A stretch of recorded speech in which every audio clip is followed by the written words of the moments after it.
The Lamplighters League is a turn-based tactics game by Harebrained Schemes, in which you fight to stop supernatural forces from ending the world. Each mission features two modes, real-time recon and turn-based combat.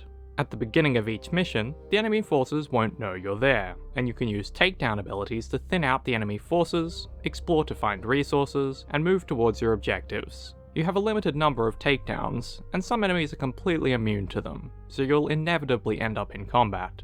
Outside of some fiddly detection mechanics, this works well for the game. In combat, agents start the turn with 2 action points each, which you can spend on movement or abilities unique to that character.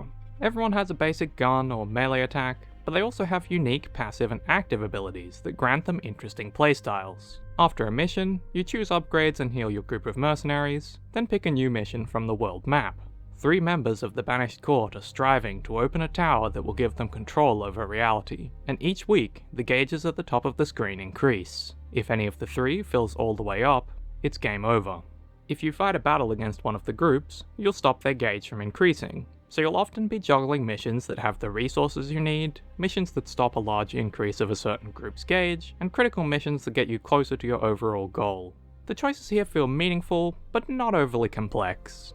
New units from recruitment missions come with entirely new sets of abilities, and they're exciting to experiment with, especially combined with the upgrade system. Each agent has a skill tree, as well as 3 equipment slots and 3 undrawn hand card slots that can modify their playstyle. And synergizing these different upgrades can lead to some broken, riotously fun combinations.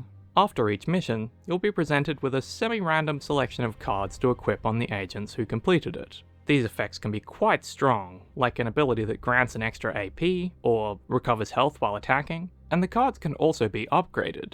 The randomness adds a nice bit of chance in creating truly powerful units, and encourages you to use units you want to upgrade. That said, there's no real reason to use or upgrade more than 4 agents. You'll often have so many healing resources that the wounds acquired in battle can be banished immediately, and even wounded agents are quite usable. Skill points are shared between all agents, so you might as well stack them onto the same few since you can only take 3 on most missions anyway, with 4 used for the big ones. Each character is well written and distinct, and the overall story is fun, though meager. The game as a whole looks fairly good, especially the pulpy character designs, and while the music gets repetitive due to the game's length, the voice acting and sound effects are well executed. I finished a rushed playthrough of the Lamplighters League in around 27 hours on normal difficulty. There aren't many unique features to note, but I enjoyed my time with the game's solid design. It's reasonably replayable due to some randomness, but there's not as much sheer content here as in games like XCOM or Fire Emblem Three Houses, which may disappoint some.